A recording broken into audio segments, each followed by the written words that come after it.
Welcome to the Morning Brew current events for September 17th, 2019. First story on the docket. You're reading it correctly. 8 years of Trump's tax returns subpoenaed by Manhattan District Attorney Cyrus Vance Jr. because they are bound and determined to find something on him no matter what it is. And they ain't gonna give up. The Manhattan District Attorney's Office has sent President Donald Trump's accounting firm a grand jury subpoena demanding 8 years of Trump's personal corporate income tax returns as part of an ongoing investigation. Waste of taxpayer money? I think so. The subpoena was sent last month to the firm Mazars USA by DA Cyrus Vance Jr.'s office. Vance is investigating issues related to hush money payoffs to porn star Stormy Daniels and Playboy model Karen McDougal. Ruby Sue? Ruby Sue? Ruby Sue? Calm down, baby. Calm down, baby. Come on.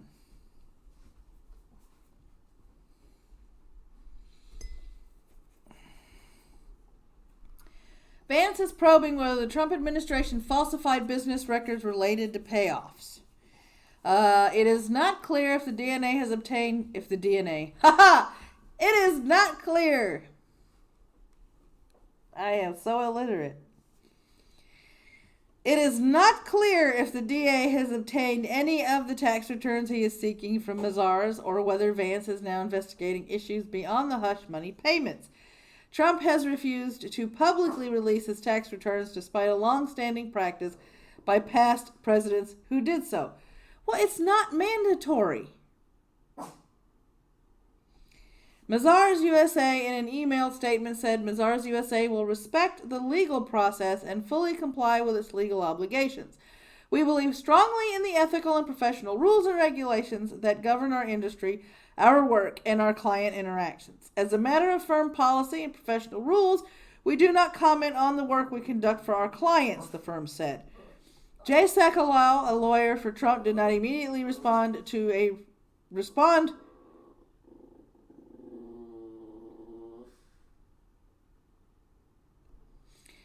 Jay Sekulow, a lawyer for Trump, did not immediately respond to a request for comment. Whew.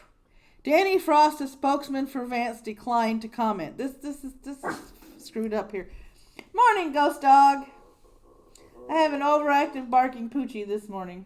Come here. Come here. I know you want to play, but Mommy's working. We'll play later. Your bark box hasn't come yet. I wonder why. All right, next story. Israelis vote in repeat election centered on PM Netanyahu. Now, okay, here we go. Israelis vote Tuesday in an unprecedented repeat election that will decide whether long-term Prime Minister Benjamin Netanyahu stays in power despite a looming indictment on corruption charges. He faces a stiff challenge from retired military chief Benny Gantz, whose centrist blue and white party is running even with Netanyahu's Likud. Both parties could struggle to form a majority coalition with the smaller allies, though forcing them into a potential unity agreement. Now remember, I think a lot of these corruption charges are he received monetary gifts, or he would give gifts to people for favors and things of that nature. That kind of corruption. They haven't been, I don't think they've been able to prove the corruption, but I'd have to go back and look to make sure. Netanyahu appeared to remain in office at the time with his traditional allies of nationalist and ultra-religious Jewish parties controlling a parliamentary majority. But Avigdor Lieberman, his mercurial ally turned rival, refused to join the new coalition, citing excessive influence it granted the ultra-Orthodox Jewish parties. Without a parliamentary majority, Netanyahu dissolved parliament and called for a new election. So that's how we got this new election. The performance by the Soviet-born politicians Yezriel Baitenu Party, and I probably butchered that, is just one of the factors that could determine Netanyahu's future. Several small parties are fighting to squeak past the minimum 3.25% threshold for entering parliament. The performance of these parties could make or break Netanyahu's ability to form a coalition. A heavier turnout by Arab voters, many of whom stayed home in April, could hurt Netanyahu as well. So there's a lot of different factors that could keep him from staying in office. After casting his ballot, the leader of the main Arab faction in parliament, Ayman Odeh, said Netanyahu was obsessive in his incitement toward Arabs. He said the answer was that his constituents must be first-class voters on the way to becoming first-class citizens. Voter turnout has emerged as a key element of this election day, which is a national holiday aimed at encouraging participation. In April's election, turnout was about 69%, slightly below the 72% figure in the previous election in 2015. So Netanyahu's been flaunting his close ties to President Donald Trump.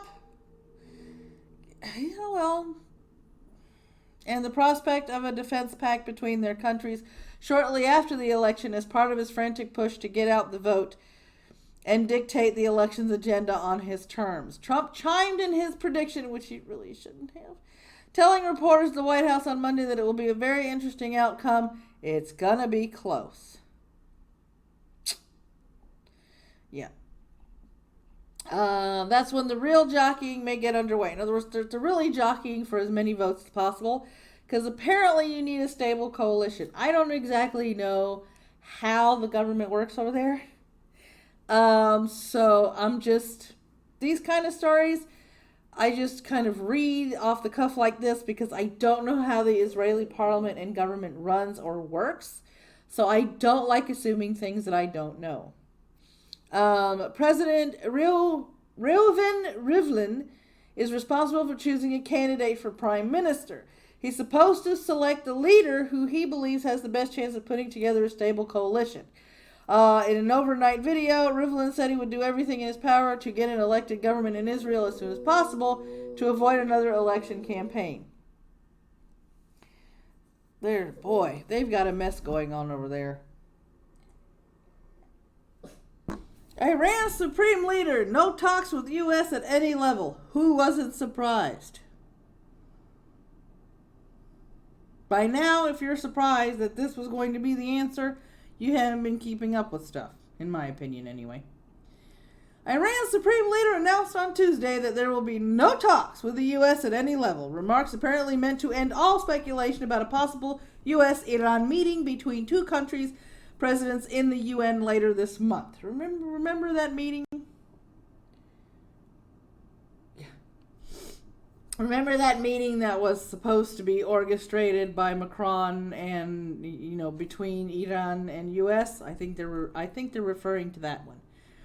Iranian state TV quoted Ayatollah Ali Khamenei saying, "This is the position of the entire leadership of the country and that all officials in the Islamic Republic unanimously believe this. There will be no talks with the U.S. at any level," he said. Khomeini said the U.S. wants to prove its maximum pressure policy against Iran is successful. And I think right here he's referring to the sanctions as well as them leaving the nuclear weapons deal.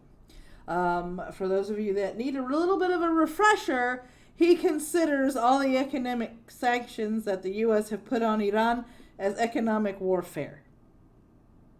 Khomeini said that's why all Iranian officials, from the president and the foreign minister to all the others, announced that we will not negotiate with the U.S. either bilaterally or multilaterally. There had been reports about a possible meeting between President Donald Trump and his Iranian counterpart, Hassan Rouhani, during the upcoming UN General Assembly this month. Tensions roiling in the Persian Gulf have escalated following a weekend attack on major oil sites in Saudi Arabia, and that the U.S. alleged Iran was responsible for, a charge Iran denies. They keep denying this. Nobody has flat out said they did it. There's a Houthi rebels, I think, or something. But let me see. As we scroll down, the attack on Saudi Arabia, which set ablaze a crucial Saudi oil processing plant and a key oil field, was claimed by Yemen's Iranian allied Houthi rebels. One U.S. official speaking on condition of anonymity to discuss internal deliberations said the U.S. was considering dispatching additional military resources to the Gulf, but that no decisions have been made. In other words, they don't have any confirmed plans for this. The U.S. already has the USS Abraham Lincoln aircraft carrier battle group in the area, as well as fighter jets, bombers, reconnaissance aircraft, and air defenses. In other words, we already have an established presence there. The question is, are we going to add to that presence or not? I have currently found 12 sources that alludes to the Saudi Arabia attack and the aftermath. Today, after I finish my edits and scheduled uploads, I am going to be slowly going through and highlighting passages to start making notes for a dedicated video on that subject.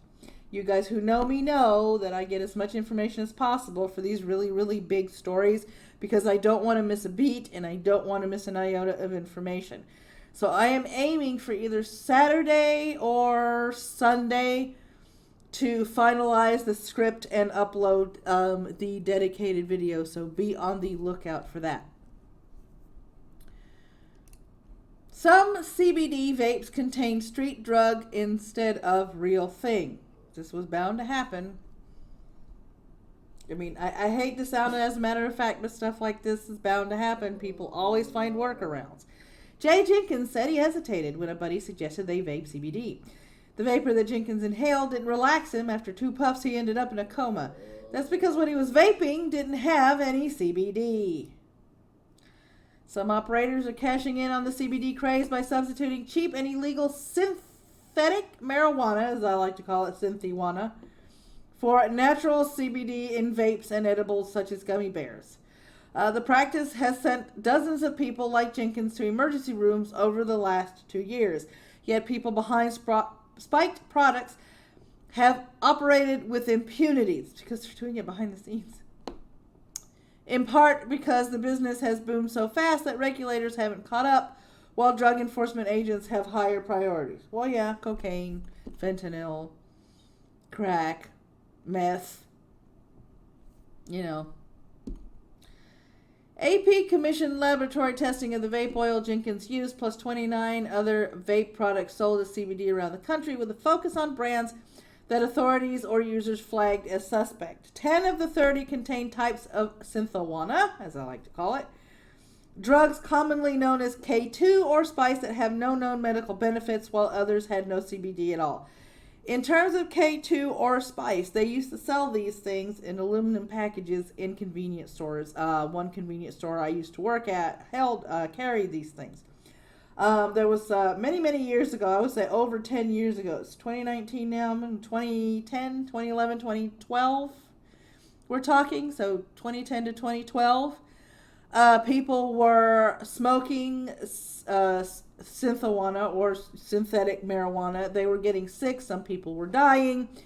So an immediate law was passed outlawing the sales and distribution of synthetic marijuana in the entire state of Georgia. So the police had to go around from store to store to see if A, it was being sold before the law took effect, and B, confiscate it if it was. So that's the story on that. When you make your own shit, this happens. Well, I don't think he made his own shit, Ghost Dog. I think he got it from somebody who makes it. I mean, I know it's a tiny difference. Among them was Green Machine, a pod compatible with Juul electronic cigarettes that reporters bought in California, Florida, and Maryland. 4 of those 7 pods contained illegal synthetic marijuana, which chemical varied by flavor and even location of purchase.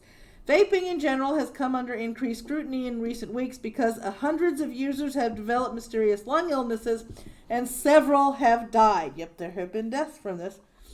As the results of AP's lab testing echo what authorities have found, according to a survey of law enforcement agencies in all 50 states. At least 128 samples out of more than 350 tested by government labs in 9 states, nearly all in the South, had synthijuana in products marketed as CBD. Gummy bears and other edibles accounted for 36 of the hits, while nearly all others were vape products. Mississippi authorities also found fentanyl in about 30,000 overdose deaths last year. So they're lacing this shit with fentanyl.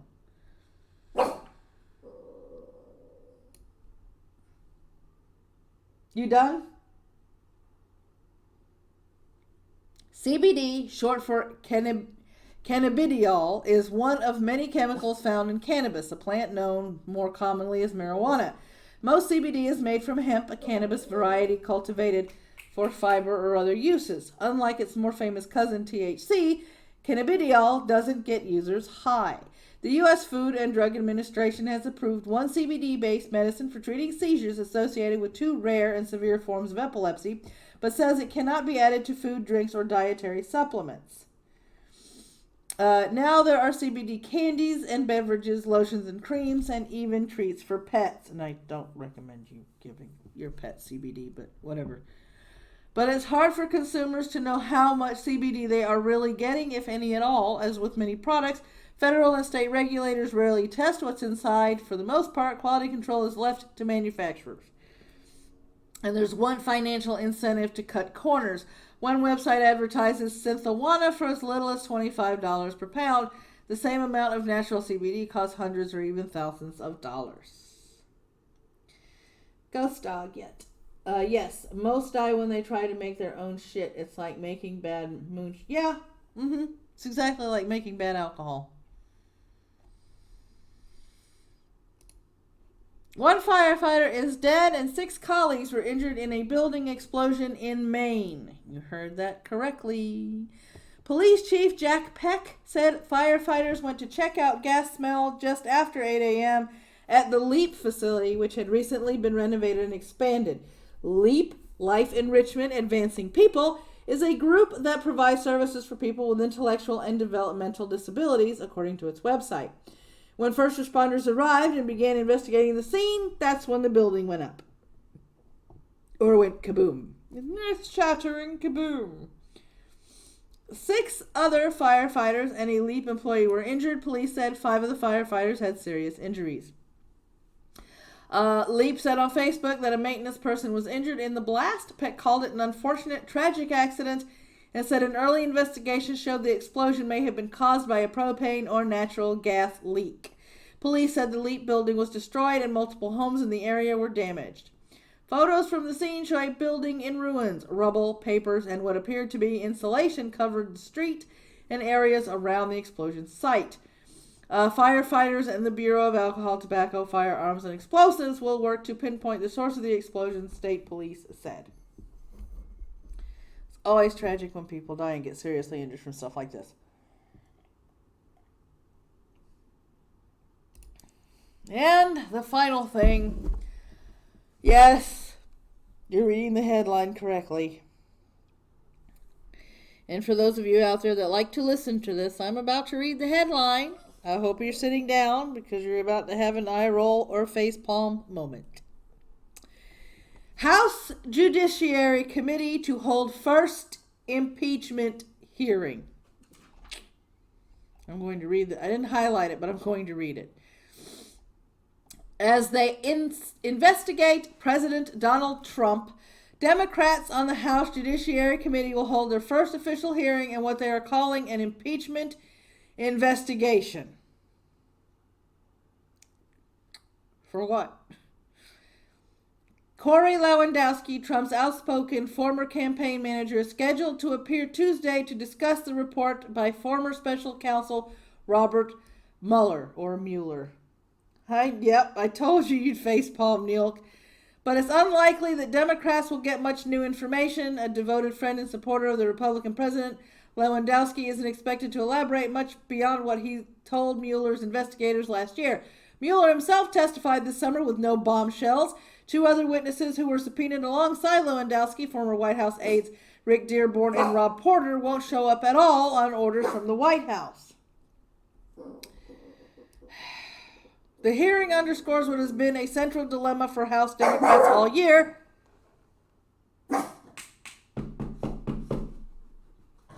No. I don't know what you heard in the other room. Just go in the other room and stay there. Why don't you stay in the other room? Better yet, hush. Oh, Lord. They have promised to investigate Trump aggressively. You have! And you have wasted millions and millions of fucking dollars to not find anything. There's nothing you can concretely pin him on. This is a shit show. It's a fucking three-ring circus. And many of their base supporters want them to move quickly to try to remove him from office. But the White House has blocked their oversight requests at most every turn, declining to provide new documents or allow former aides to testify. The Republican Senate is certain to rebuff any House efforts to bring charges against him because it's ridiculous. That's why they're going to rebuff the efforts. It's fucking ridiculous. You have no solid, there's no burden of proof. You can't prove that he's done anything. Oh. And moderate Democrats in their own caucus have expressed nervousness that the impeachment could push crowd out their other accomplishments. What other accomplishments? Still, the Judiciary panel is moving ahead, approving rules for impeachment hearings last week.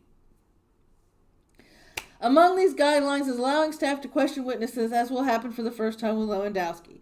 Lewandowski was a central figure in Mueller's report, which said Trump could not be exonerated on obstruction of justice charges. That wasn't exactly how it was phrased, but whatever. Mueller's investigators detailed 2 episodes in which Trump asked Lewandowski to direct then Attorney General Sessions to limit Mueller's investigation. Trump said that if Sessions would not meet with Lewandowski, then Lewandowski should tell Sessions he was fired. That's not what he said. That's not what he said. Lewandowski never delivered the message, but asked Dearborn, a former Sessions aide, to do it. Dearborn said he was uncomfortable with the request and declined to deliver it, according to the report.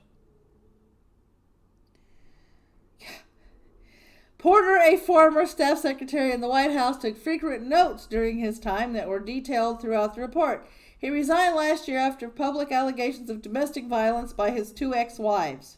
Because, somebody that beats their wives is really credible. In letters to the committee on Monday, the White House said that Dearborn and Porter were absolutely immune from testifying. White House counsel Pat Cipollone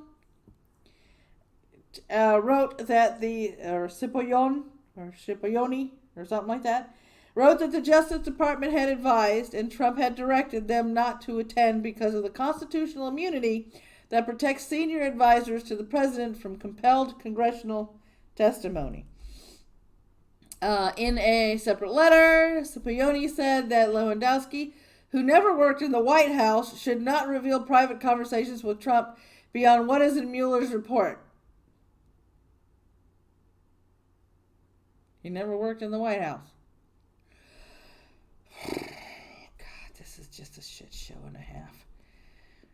He wrote that his conversations with Trump are protected from disclosure by long-settled principles protecting executive branch confidentiality interests. Democrats say the White House's rationale isn't legally sound.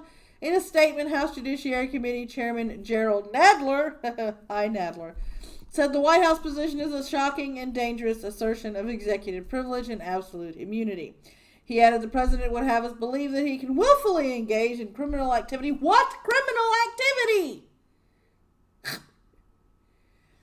And prevent witnesses from testifying before Congress. Okay. What? Oh, Lord have mercy. These people have lost their fucking minds.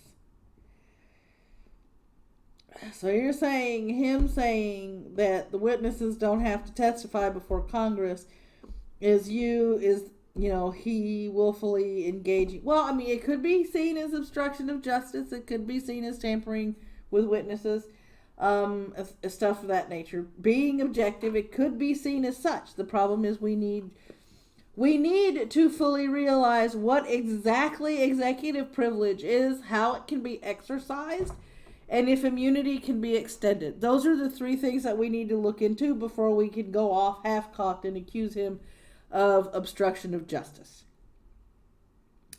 How far does executive privilege reach? That's the question. In an effort to try and pry documents and testimony from the Trump administration, the Judiciary Panel has filed 2 lawsuits. One against former White House counsel Donald McGahn, who also defied a subpoena earlier this year on Trump's orders, but the lawsuits could take months to resolve, and Nadler has said he wants to make a decision by the end of the year, which is still months, on whether to recommend articles of impeachment against Trump. Impeach him for what? You guys still haven't answered that. Impeach him for what? Nadler from New York, obviously a Democrat, made his own views clear in an interview Monday with a New York radio station, saying that his personal opinion, impeachment is imperative in order to vindicate the Constitution. Okay. Every time they open their mouths and they yell impeachment, it's more and more ludicrous. The Mueller report, which was a colossal waste of time, didn't prove anything. Didn't link Trump to anything. Mueller's testimony really didn't say anything. All it proved was that Mueller didn't know what was in the fucking report. They had to tell him what page, what paragraph, what section, what was in the report so he could find it. Because he wasn't the only one working on this fucking investigation. It's been over 2 years and we got the report. It was a colossal waste of time, resources, money, effort. For what? They didn't prove anything. They can't link anything to Trump. But they're gonna try. They're gonna do this even if they have to change the fucking rules of impeachment.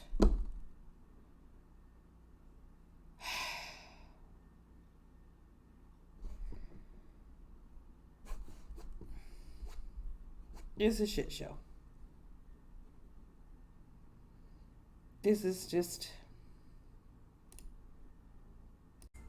And that's another video down. If you liked it, there's this. If you didn't like it, there's that. There's a subscribe button if you haven't subscribed yet. If you're not sure there's more content you can watch before you make that all-powerful decision of clicking the red bell and making it go dark. There's also a bell that's just about as fickle as a pregnant woman in a candy aisle when she's got a craving or she's hungry, and because it only works whenever it feels like it. But the bell's there. In the description below is all the ways that you can support this channel, as well as links to blogs and other channels and so on and so forth. So until next time, guys, take care of yourselves.